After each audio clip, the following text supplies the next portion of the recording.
Aloha, everybody. This is Dre from the Growth Networking Group. As a business owner, I'm representing Windaway in Hawaii Architectural Sales. I have a special guest with me today where we're going to dive into the marketing space. And that's how I bumped into her.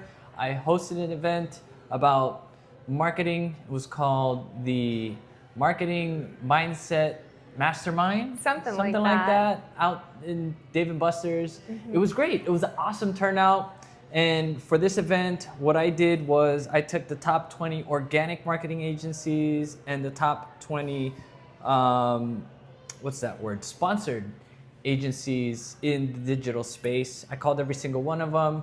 I mentioned to the group that I had about a 50% answer rate, maybe less. She was one of the few that got in contact with me, and we're probably gonna do a 2.0. So stay tuned, and without further ado, please take the time to introduce yourself and let us know what it is that you specialize in. Yeah, absolutely. My name is Gabriella Wilson Ritting. I grew up on Kauai, now located here on Oahu. I own Essence Marketing and Design. We specialize in helping small to mid-tier businesses here on Oahu grow through digital marketing, whether that should be social media, website growth, SEO, branding, brand management, video shoots, any type of creative asset, we do supply it. Most of our content, or not most, all of our content is wrapped around our clients' goals, and that's how we shape our strategy around it. So creative assets actually come second to third on our priority list. Nice. Yeah. That's awesome. So we can go on for a few hours talking about marketing. I have so many questions, and it's always changing, and there's so many platforms, and it definitely triggers my ADD for sure. I had a meeting this morning with a potential prospect, and I had to tell her, let me know when you have a question or stop me at any time, because I can yap on and on and on and on about marketing. Yeah. It's such an interesting like for me, marketing is, I think, where it begins for business. Yeah. It's the foundation, it's what matters almost the most. And I don't know who you follow in the marketing space or who you'd like to share. Yeah. For me, like Gary V's like a big component of that. A few others as well. Tim Ferriss is a solid, good one too. And I try to pay attention to like how they move and what they do and how they brand themselves. And this is another reason why I do what I do. And for the last few episodes, I've kind of touched on a few things. I think I may need to do an episode on what this is, like what is going on here, because people watch this stuff and they might not know yet. So hopefully within this conversation we get to expose a little bit of that. But let's focus on you some more. Real quickly, before jumping in, I just want to mention Alex Hormozi is my biggest inspiration for marketing. I've read all of his books. I follow him on all social media platforms. Right. I'm not really big into influencer culture, ironically, as somebody who's active in social media. Yeah. But I will say he is I wouldn't even call him an influencer. I wouldn't even call him a coach. I just think that his ideals are super well formulated and proven to work. So our business models are actually replicated off of his advice based off of his books. So Alex Hormozi is a big one for us. Yeah, a lot of value there to be made. Yes. A lot of value there. Yeah, I follow him too.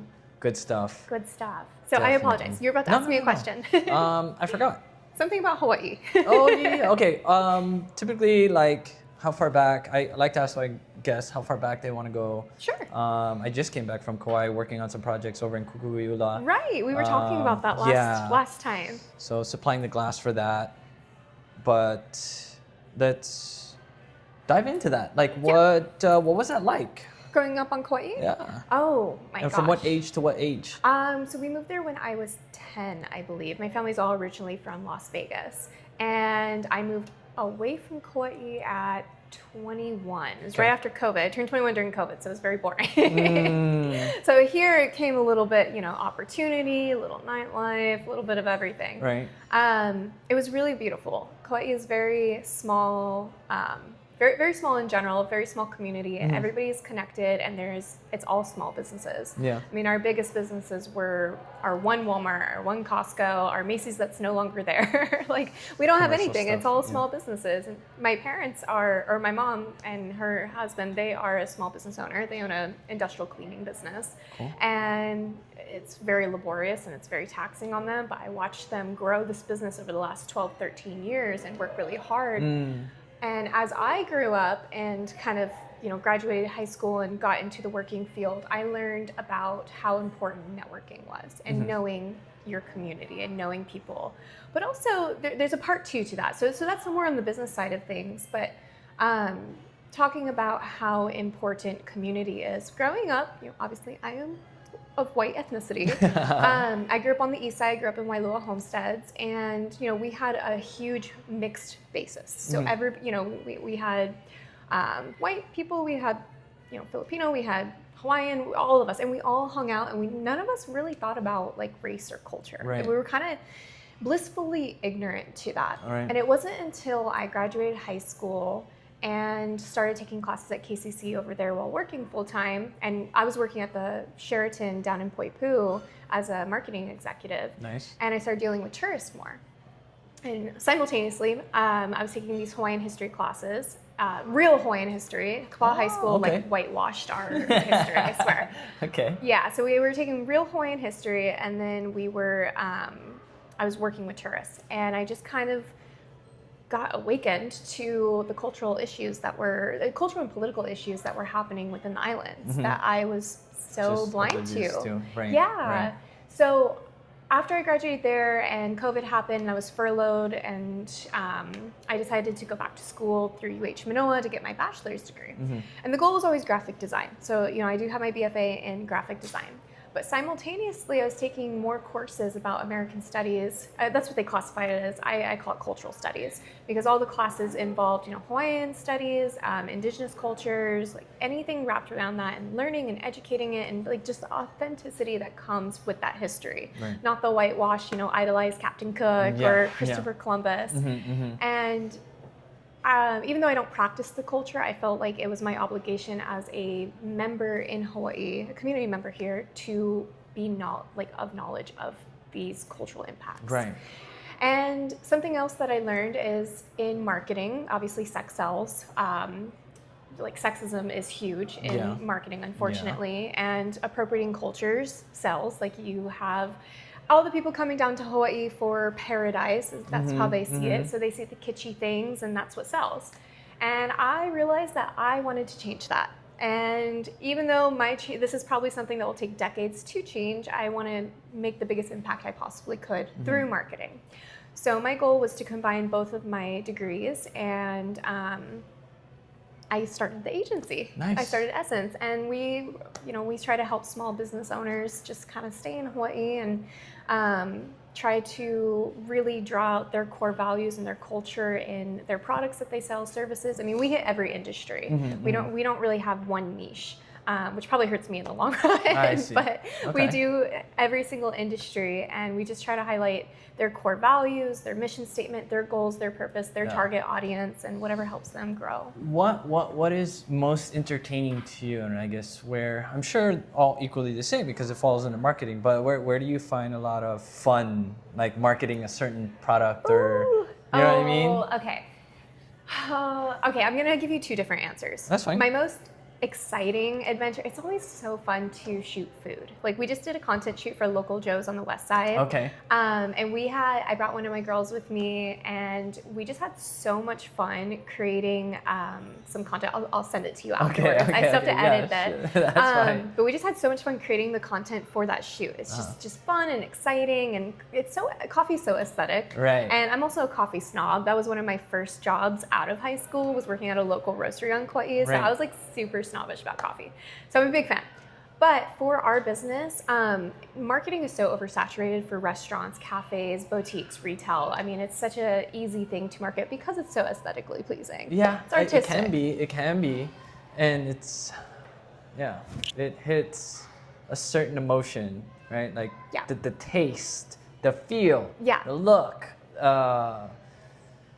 the experience that comes with it when you go to a restaurant. The strategy that comes with it. Yeah. But it is an oversaturated market, like for the marketing industry. So when I do any type of client outreach or, client acquisition, or when I'm at networking events, I try to target people who are actually in either professional services or in like health and wellness. So urgent cares, doctors, nurses with their own practices, med spas, so on and so forth. Or professional services like landscaping or windows or any type of service that doesn't really rely on marketing. Especially in Hawaii, it's word of mouth, don't get me wrong, but they don't see social media marketing as important, or SEO. SEO is a huge one for professional services. It's actually super important, and it shows your personality. Like, it makes you stand out. Like, if you're a gardener or a landscape artist or something along those lines, yeah, you can take pictures of your work, and that's your portfolio. That's great, but you should be showing off some personality. That's what makes you stand out. Put some flavor from your competition. Yeah. So that's kind of like my niche of where we try to target, but we take everybody in the industry. Gotcha. And since you say you're a coffee snob, you ever siphon? You ever try siphon coffee? No, where's that? No? Okay, so is siphon, that here? So siphon coffee is a way of extracting caffeine. It's this whole like little tool. I thought you were talking about like a restaurant or a cafe that just opened up. I swear I've tried them all. Okay. Yeah, no, but I had this idea and concept of doing like siphon sessions where we siphon the coffee, we talk, we extract, we drink, and then so on and so on. Do like a little coffee cupping, like identify the notes, and then ask a question or something. That would be fun. That'd be fun. Yeah. But I guess getting into the coffee space and conversation now. Where are some of your go-to spots? Where's a good coffee at? Is what I'm asking. Oh, okay. So on Kauai itself, so many small business owners, and everybody's on the coffee niche. Yeah. Everybody owns a coffee shop over there. Right. And so when I moved over here, I was such a snob. I was trying to find the best coffee shops and best parking and whatnot. So here on this island, for flavor and authenticity, and he's actually, I think, from France himself, Being About Town in Kaimuki, right by that 7-Eleven on that corner. Okay. Right across the street from, I think it's close to Talk Kaimuki, which is also great, but Being About Town is probably my most favorite. It used to be also in Waikiki at the DFS building, but because they closed, I think they had to close up shop. But Being About Town's my favorite. Working-wise, because they don't really have a big seating area, I do often find myself bouncing between Morning Brew at the Salt Building and Island Brew by Whole Foods in Ward. They're good. Yeah, but Being About Town, I feel like has craft to it. It has dedication. There is this little pop-up car that I posted. I don't know where they're at right now. Last time she was in Diamond Head.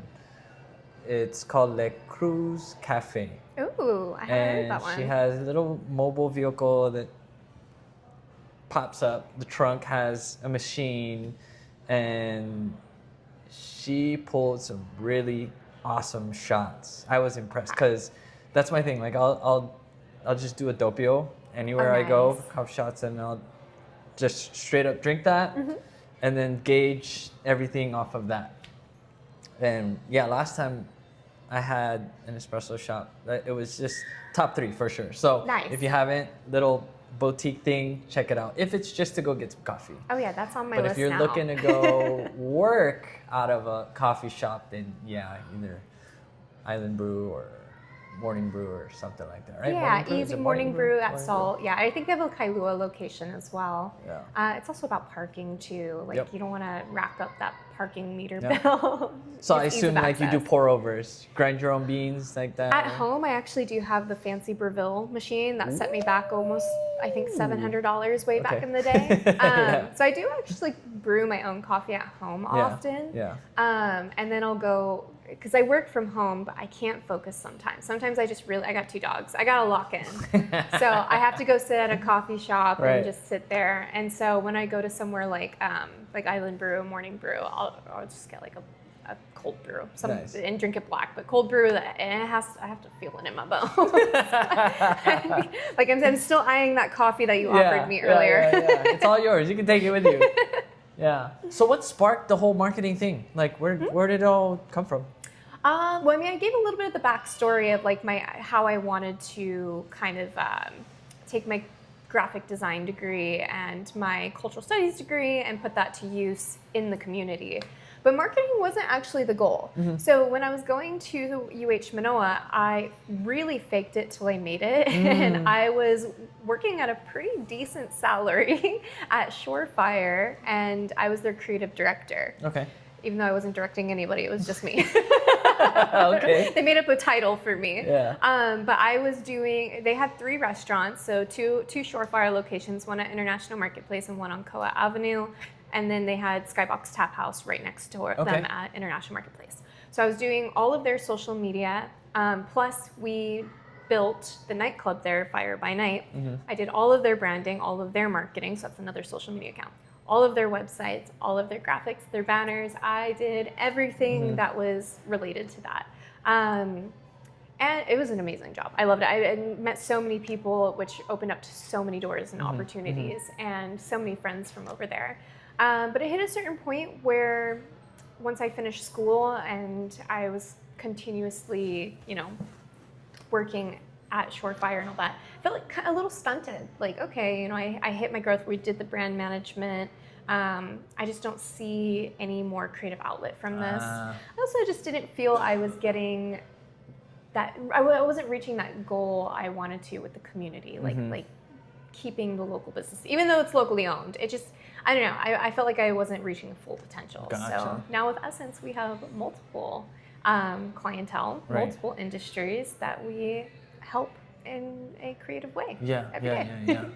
Is there a particular platform that you enjoy working on? Because you say social media, and social media is such a broad stroke of things.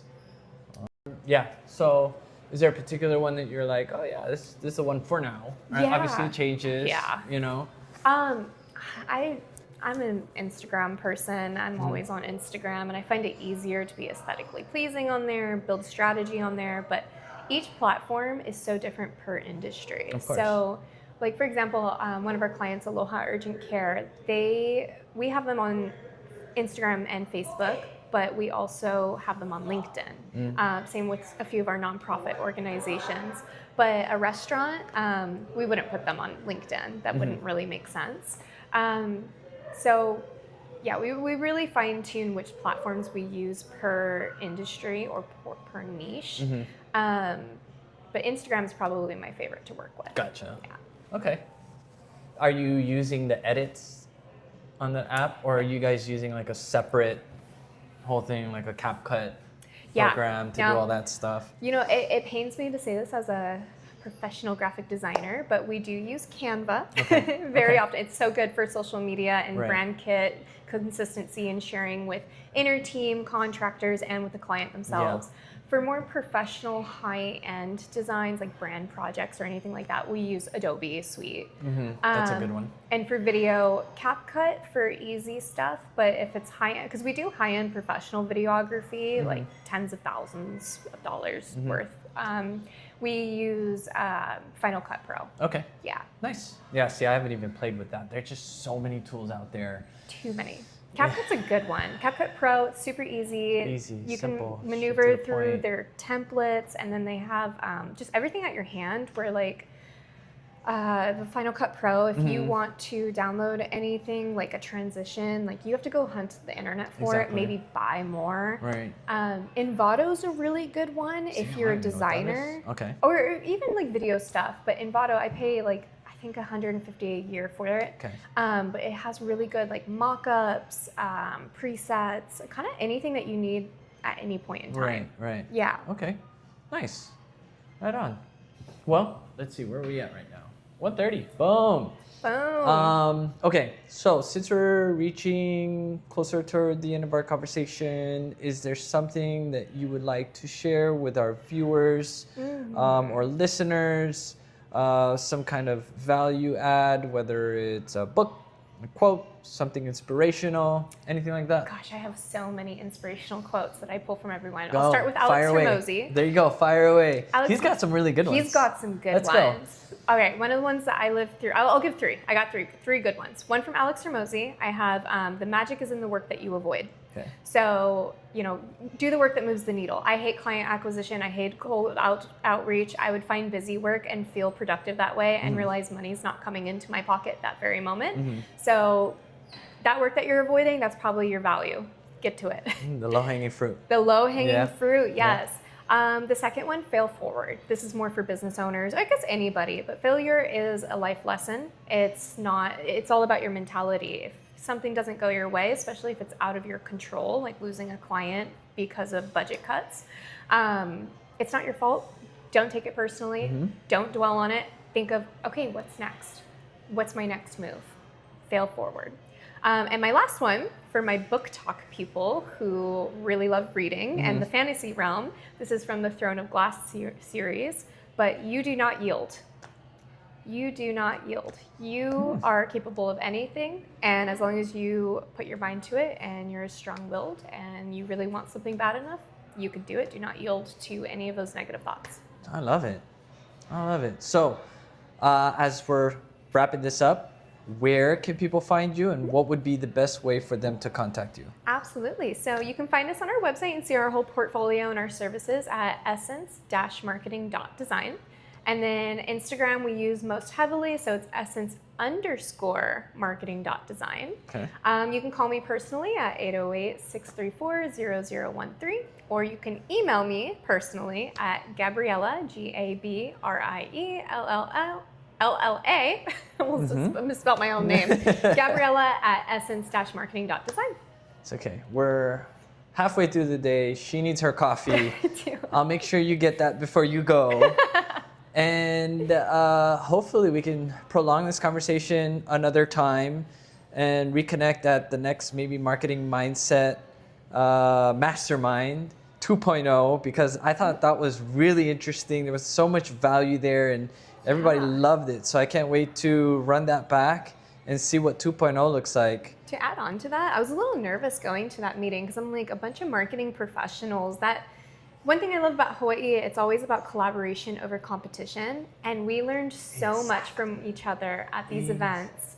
Thank you. And yeah, it was beautiful. I learned so much. I saw some familiar faces at your last event. Yep. We all, refer to one another in areas that we don't provide or educate. And so, there's no such thing as competition. Yeah. It's collaboration. Oh my goodness, thank you. So I'm glad you brought that. I'm gonna clip that, and that's gonna be something I need to post, because I tell myself that a lot, and it's hard for people to digest it. And I get it. You're in a competitive mindset, same business. You're trying to dominate and and really.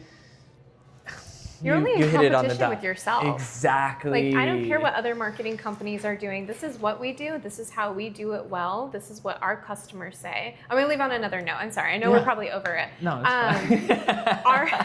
I'll leave on our 4 content pillars that we abide by at Essence and what we apply to every client, no matter what industry you are in. The first one is educational, right? You're educating people about your product. That makes you seem more knowledgeable. That builds trust and authority. The second one is niche promotion. Okay, what do you do? What does make you different compared to your competitors? You don't have to put down your competitors, but do highlight your promotions, your services, etc. Third one, this one I consider to be probably the most important, client testimonials, client reviews, broadcasting that. You do not sell your products technically. People who try your products are the ones that sell you, reviews, everything like that. If you were deciding between 2 ice cream shops and your best friend walked up to you and was like, ice cream shop B is way better than A, you're gonna go try ice cream shop B and then form an opinion yourself. The last content pillar that we do is behind the scenes. This one is more of humanizing the brand, showcasing like how much fun you are, why people should pick you, your team. Maybe you do a couple trends. We don't do trend chasing. Virility is not a high priority for us. But maybe there's a couple trends you can hop onto, and that shows your personality and why people should choose Something you can connect with. Yeah. Exactly. So you're only in competition with yourself. Consistency, constantly posting, constantly talking about what you do, talking about how great you are, but never putting down others. Exactly. Yeah. I love it. I love it. Thank you for sharing that, and thank you guys for watching. Yeah. If you guys have questions, you can reach out to her directly. We'll be, collaborating on videos and whatnot. So, yeah. Make sure you go to his networking events. They are awesome in genuine places, and a lot of networking events can feel very stagnant, or like people are just trying to sell themselves. His events are very connection based. I have meetings lined up the next 2 weeks, and probably 75% of them are from your last networking event. So. There you go, you guys. I mean, I just want to build a community where they can connect, and that's what networking should be about. So again, I'll create a whole episode where I dive deep into this stuff, and thank you for that personal testimonial. Thanks for having me. Yeah, welcome. You guys, check out the next event. Thank you for following us. Subscribe, like, leave a comment, and we'll talk to you soon. Aloha. Let's go.